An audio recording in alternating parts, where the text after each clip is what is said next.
In 1981, the story starts in San Francisco. Chris is attempting to support himself through the sale of portable bone density scanners. He drops his son Junior off at daycare every morning and heads out to sell the scanners to as many hospitals as he can. Sadly, the scanners' high cost and lack of necessity make them difficult to sell.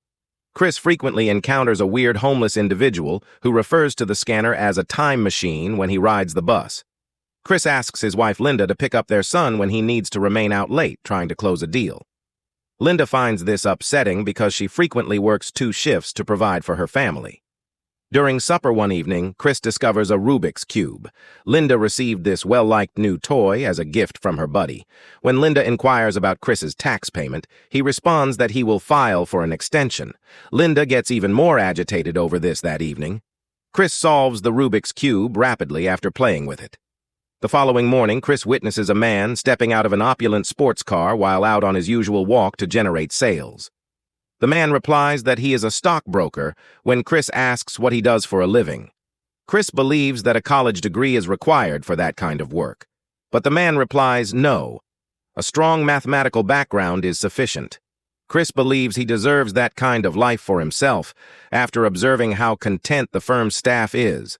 When Chris gets home the next morning, he informs Linda that he will be staying late to apply for a job as a stock trader at an office. Linda laughs at him, thinking it's a stupid notion. An argument ensues as Chris becomes agitated and warns her not to speak to him in that manner. Linda tells him that they still owe 2 months' rent, which puts an end to their argument. Chris later applies for the position at a brokerage firm. Every 6 months, the company hires 20 candidates, but only one of them is motivated to appear good. Chris begs a street-singing hippie girl to watch his scanner inside the company in exchange for some cash. As Chris begins researching the position and receives an application, he is startled to see the girl scurrying off with his scanner while holding the application. Chris pursues her through the station and the city, but she manages to get away by boarding a train. The following day, Chris promises Linda he will sell the scanner so they won't be able to see it anymore, but not before stopping by the office to turn in his application for a job. To create a good impression, he wishes to meet with Jay, the manager. Jay claims to be busy and will call you later. Chris then spots the hippie girl and her scanner-wielding pal. He becomes enraged and begins to pursue them. Although hospitals and doctors don't need those scanners, he spent all of his money on them since he believed they were revolutionary. Chris compares losing a scanner to losing a month's supply of groceries after a long day of running. Chris now retrieves the scanner after spotting the couple on the bus. Instead of having 1 scanner that he could have sold, he has 2 when he gets home. Despite her deep disappointment, Linda keeps quiet because it's Junior's birthday. After spending some cash on a basketball for Junior, they want to make him happy. However, when Junior is occupied, Linda informs Chris how angry she is at his negligence.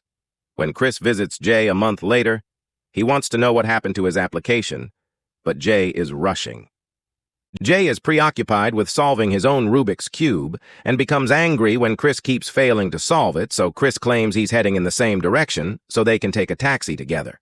When the cab gets to Jay's location, Chris grabs the cube from him and solves it. Jay is so impressed that he jumps out of the taxi before Chris can pay. Since he clearly doesn't have any money, Chris exits the vehicle at a signal and flees, prompting the taxi driver to pursue him frantically.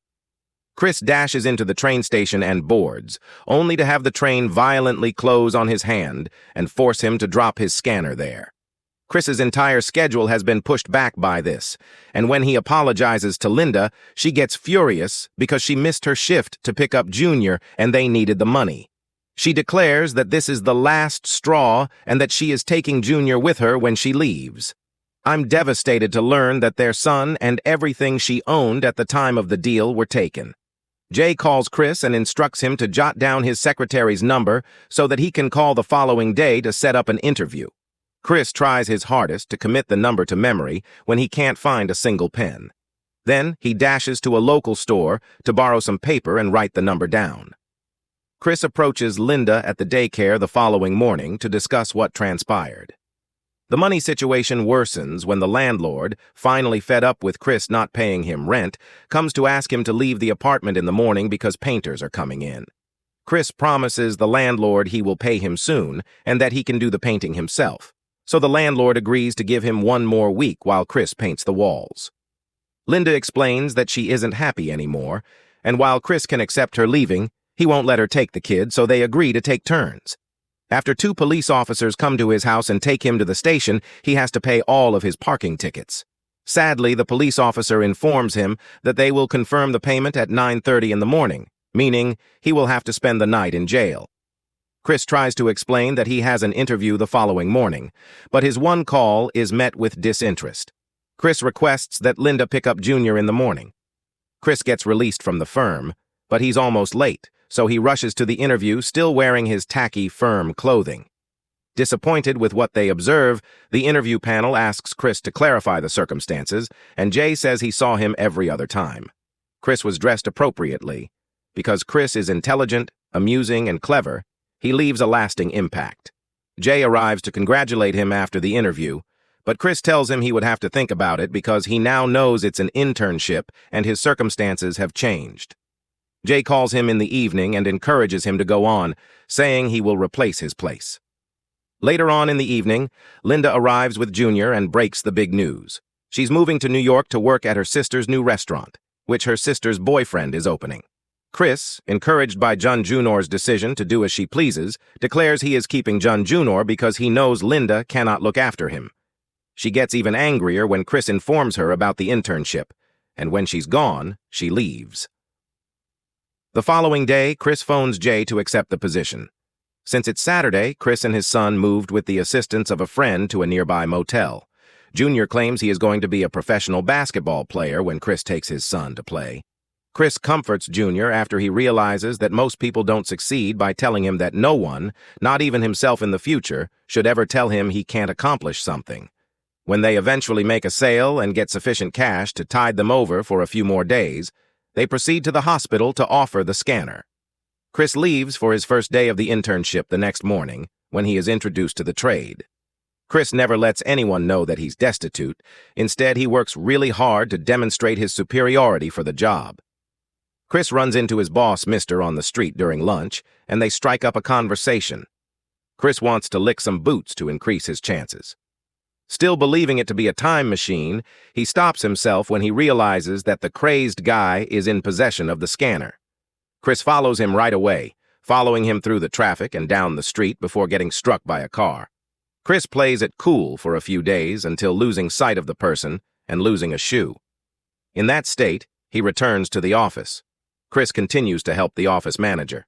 To make matters worse, Frack continues to call clients in an attempt to gain access, but to no effect. Chris needs to finish the same task as the others in less time since he has to leave early to pick up Junior. Chris never hangs up the phone as a result of this. Never use the restroom or drink water. Chris makes a daring phone call and chooses one day to complete the list out of order in order to speed up the process. He succeeds in getting an appointment with a senior pension fund manager. Chris tries to bolt from the premises when Mr. Ribbon orders him to report to his office in 20 minutes, but Frisch stops him and urges him to park his car someplace else, as he has nowhere else to go. Chris tries to park as quickly as possible, but by the time he gets to the meeting, Ribbon has already left. The next morning, Chris visits Ribbon's house under the pretense that he is just passing through and apologizes once more. Then, he pretends to be taking Junior to the football game, and Ribbon tells him he is bringing his child along as well. Chris tries to make a sales pitch to Ribbon, but despite Ribbon's admission that he likes Chris, he isn't interested. Chris obtains the cards of Ribbon's wealthy friends, who are more interested.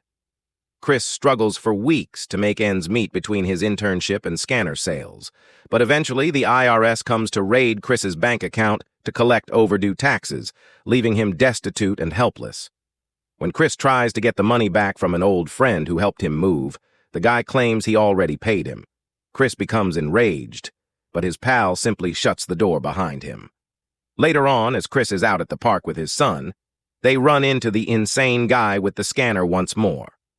Chris immediately chases after him and gets his broken machine back. Chris now cleans it and attempts to sell it to the doctor, but sadly, the device isn't functional. Upon their return to the motel, Chris and Junior discover that their belongings are outside and that the lock has been altered due to non-payment. Chris tries unsuccessfully to pick the lock and open the window, thus they are now homeless because his friend won't open his door. Chris takes Junior to the train station, and while they're waiting for the train, Junior points out that the scanner isn't a time machine like the crazy guy said. Chris tells him that it is and starts a game to cheer Chris up, pretending they travel through time and can see the dinosaurs. Then Chris announces, "Good cavemen need a cave," so they sneak into the station's bathroom and lock the door. The duo spends the night there on a blanket of toilet paper, and while Junior is asleep, Chris allows himself to cry the next day. Chris and Junior go to a homeless shelter. They are not allowed in because it's only for women and children, but they hear about another shelter. They run there very quickly because there are only a few spots left. And the line is long. They reach the entrance just in time when there are only 4 spots left. A person tries to cut in line to take the last spot, but Chris fights him back when security finds out the person cheated. Chris gets the last room in the shelter. Chris studies for the internship exam every day and tries to fix the scanner with what little light is available. He packs a few items for work and explains to his co-workers why he is carrying bags. Because of the cards he gathered on test day, Chris brings some clients to the practice. Despite his extreme nervousness, he leaves shortly after finishing. Chris gets to meet FR, who just stepped out of a cab. FR begs Chris for $5 to cover the cost of the taxi because he is running late. Chris doesn't seem cruel because he can't afford to give the money away, yet he still does it. Chris and Junior miss the shelter due to this delay, so they wind up sleeping on a train. The next day, Chris CH donates blood in exchange for cash. He purchases a scanner part with the money. They arrive at the shelter on schedule today. Finally, Chris fixes his machine in bed. Junior fears that he is the reason his mother left. Chris consoles him, telling him the next day they sell the scanner and it wasn't like that. That weekend, Chris secures a hotel room to help Junior recover. On his last day as an intern, they spend time together at the beach to bond and unwind. Chris and Jay meet in the restroom. Jay tells him he did a wonderful job later and congratulates him on bringing in a lot of clients. Chris receives a call at FR's workplace. He hears wonderful news from Father Chris obtained his desired job. He begins work tomorrow to formally make it so. Chris receives his $5 back from FR. Chris bursts out of the building in happy tears. This is happiness, he claims. Chris then goes to pick up his son. He gives him a strong hug. They are prepared to start over.